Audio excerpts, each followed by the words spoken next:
आज चलतु बिना पियाज रसुण रे गोटे जलखिया बनैबा। जो जलखिया को आमे मात्र 1 ରୁ 2 चामच तेल रे बनैबा। आगरू आपण माने एई जलखिया को केबे ट्राए करचंती कि नहीं कमेंट रे निश्चय जणेबे। नमस्कार, मु रश्मि यूट्यूब रे आपण समस्तंको स्वागत। आशा करुच्ची आपण मानकु आज रेसिपी निश्चय पसंद आसीबो। एबे चलंतु स्टार्ट करिबा आज रेसिपी। आज रेसिपी बनैबा पई प्रथमे गोटे बाउल रे मु नै जाउची 2 कप भलिया मैदा। आपण माने एठी मैदा जगह रे अटार व्यवहार करि परिबे। मु एठी 2 कप मैदा नेथिली। आपण माने आपणक क्वांटिटी देखि मैदा को कम अधिक करि नेबे। एबे सेतिरे दबा स्वाद अनुसार लूण, ता सहित अल्प जुआणी नहीं। जुआणी को हाथ में एमती मकचिकिना देदेवे। जुआणीर फ्लेवरटा बहुत बढ़िया आसताए। एबे से अल्प अल्प पानी देकी आमे जमती अटा चकटन दिन रुटी पई सेही टाइपर गोटे डोटे एठी आमे बनैबा। एठी मु कहि रखुची जदि आपण मानकु आज रेसिपी भल लगे प्लीज वीडियो को लाइक करिवे, शेयर करिवे। चैनल जदि नुआ अछंती चैनल को सब्सक्राइब निश्चय करनेबे। तो ये देखिपे मुझे पूरा जमती आम अटा चकटती से टाइप्र चकटी नहीं। मैदा को भल भाव में चकुटी सारापर एवं आम कभर करदे। कभर करके पाखापाखि 10 ରୁ 15 मिनट पर्यंत रेस्ट छाड़ा। जे पर्यंत मैदा को आम कभर कर रखीचे। एवं चलतु आप गोटे आम पूर बा स्टफिंग बनई नवा। पूर बनवाई गैस उपर गोटे पैन रखी नहीं। पैन में देवा 1 चामच परिका रिफाइन तेल। तेल आमर टिके उषुम है ये मुझे हाफ चामच परिका जीरा दे दूची। जेहेतु आम बिना पियाज रसुण बनाऊे तो ये पियाजर व्यवहार मुझे करूनी। जदि आप पियाज रसुण बनइबे तो पियाज देकी भल भाव में भाजी नेबे। तो ये मोर जीरा भल भाव में फुटीगला ये मु अल्प पत्रकोबी को पूरा छोर छोर कर काटी नहीं। एवं पत्रकोबी को देकी एपट सेपट कर भल भाव में भाजी नवा। गैस फ्लेम को मुझे जगह मीडियम रखी। मीडियम फ्लेम रे पत्रकोबी को किछि सेकेंड भाजी सारापर एठी आम दबा गाजर। एठी मु गोटे गाजर को पूरा कद्दूकस कर नहीं।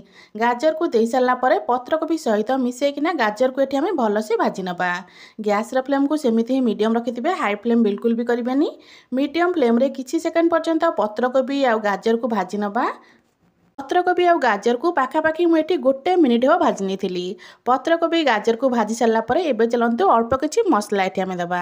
मसलार ये मुझे स्वाद अनुसार लुण अल्प देती हलदी गुंड ता सहित जी राग खाइबे से हिसाब से राग देवे। हाफ चामच रु कम नहीं ये मुझे धनिया गुंड। एवं मसला सब दे सारापर भल भाव में आपको आम मिसई नवा। ये केवल पत्रकोबी और गाजर नहीं। आपण मैंने चाहिए ये आलू को कद्दूकस कर नहीं पारे। तो सबू जिनस को ये भल भाव में मिसई नवा। मसला सबू पत्रकोबी और गाजर रे भलसे मिसीगला परे एबे चलतु गैस फ्लेम लो करनबा। आपको कभर करके मात्र 5 मिनिट पे छाड़िबा। लो फ्लेम रे 5 मिनिट रे कोबीटा हमर बेस भल भाव में सीझीजिवो। तो 5 मिनिट पर एबे चलतु कभर काढ़िबा। 5 मिनिट पर ये मुझे कभर काढ़ुची। देखिपे कोबी ये मुझे जी देती कोबी आमर बहुत कमी जाइए। तो कोबी ये आमर सीझी आसला। आउ थे आपको एमती एपट सेपट करनबा।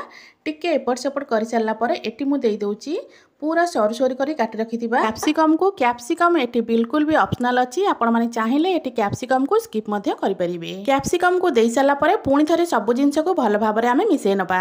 गैस फ्लेम को सेमती ही लो रखिथे, बिल्कुल भी हाई करेंगे। लो फ्लेम रे एबे चलतु आपको कभर करके आउ 2 ରୁ 3 मिनिट पर्यंत सीझापी छाड़ा। जेहेतु कैप्सिकमटा आमर बहुत जल्दी सीझी जाए तो बस 2 ରୁ 3 मिनिट भितर यहाँ बहुत भल भाव में सीझीव।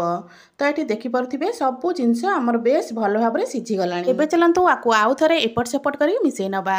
सकाळर व्यस्तता भितर जदि आपण माने भाबुथिबे जलखिया कौन बनइबे तो यही जलखिया को आपण माने निहाती थरे ट्राए करंतु। सबू जिनस को भल भाव में मिसई सारापर काटिक रखिथिबा धनिया पत्र को देदबा। धनिया पत्र को दे सारापर आउ थे आपको भल भाव में मिसई नवा। तो सबू जिनस को मिसई सारापर गैस फ्लेम को आम ऑफ करदबा। आपको पूरा भल भाव में ठंडा होगा छाड़ा। तो ये देखिपे सबू जिनस भल भाव में मिसीगला। तो ये चलतु आपको आम भल भाव में ठंडा करनबा। तो एपटे देखिपे चकुटी रखि मैदा ये आमर पूरा सफ्ट हो गला। तो ये चलतु ये मैदा को रखा साइड्रे आम जो पूर बा स्टफिंग बनई सेटा ये पूरा ठंडा हो गला।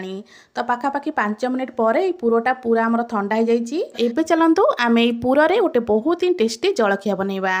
आज ही जलखिया बनइबापी चकुटी रखि मैदार गोटे छोट गोला जमती आम रुटी बनाती से टाइपर गोटे छोट गोला नवा। ये गोला को प्रथम आम हाथ में पूरा भल भाव में गोल बनई नवा। तो ये देखिपे मुझे पूरा गोटे राउंड रो गोला बन नहीं।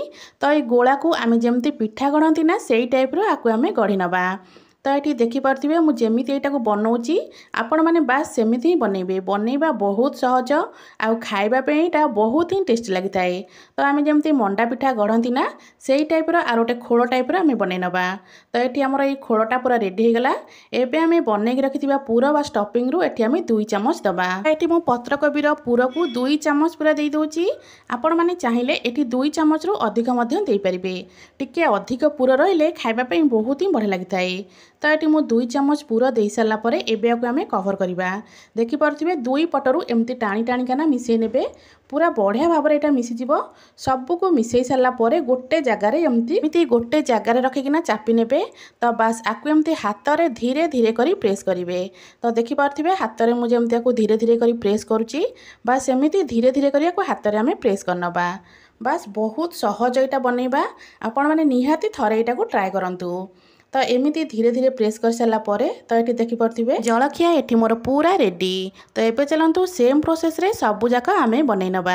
सबू जिनस को बनई सारापर गैस उपर गोटे पैन रखी नहीं। पैन रे गोटे चामच हम तेल देती। तेल आमर टिके गरम हो सारापर बनई रखि ये टेस्टी जलखिया को ये तेल रे देदेबा। गैस रो फ्लेम को मीडियम ही रखिथे। मीडियम फ्लेम रे एपट सेपट करके पूरा गोल्डन ब्राउन कलर हवा पर्यंत आपको आम एपट सेपट कर सेकी नवा। गोटे पट पूरा भल भाव में हो सारा आपण मैंने आर पट को लौटेबे। एमती पाखापाखि 2 ରୁ 3 मिनिट पर्यंत एपट सेपट करी आपको आम सेकी नवा। गैस फ्लेम को यही जगह मीडियम ही रखिथे। हाई करेंगे। हाई फ्लेम कले कौन हम ना जल्दी तो हो उपरटा गोल्डन ब्राउन कलर देखा किंतु भितर पूरा भल भाव में सिझी नथिबो। मीडियम फ्लेम रे 2 ରୁ 3 मिनिट समय लगिबो। बस 2 ରୁ 3 मिनिट देकिना आपको एपट सेपट करी भल भाव में सेकी नेबे। तो ये देखिपे ऊपर कलरटा केते सुंदर देखाउची। एठी हमर जलखिया पूरा रेडी हो गलानी। तो ये चलतु ये जलखिया को गोटे प्लेट को काढ़ी नवा। देखिए ये जलखियाटी जी सुंदर लगुच ना खावाई से स्वादिया। आशा करुँची आपण मानकु आज रेसिपी निश्चय पसंद आसथिबो। पुणी आसीबी गोटे नुआ रेसिपी नहीं से पर्यंत रोचे। नमस्कार। जय जगन्नाथ।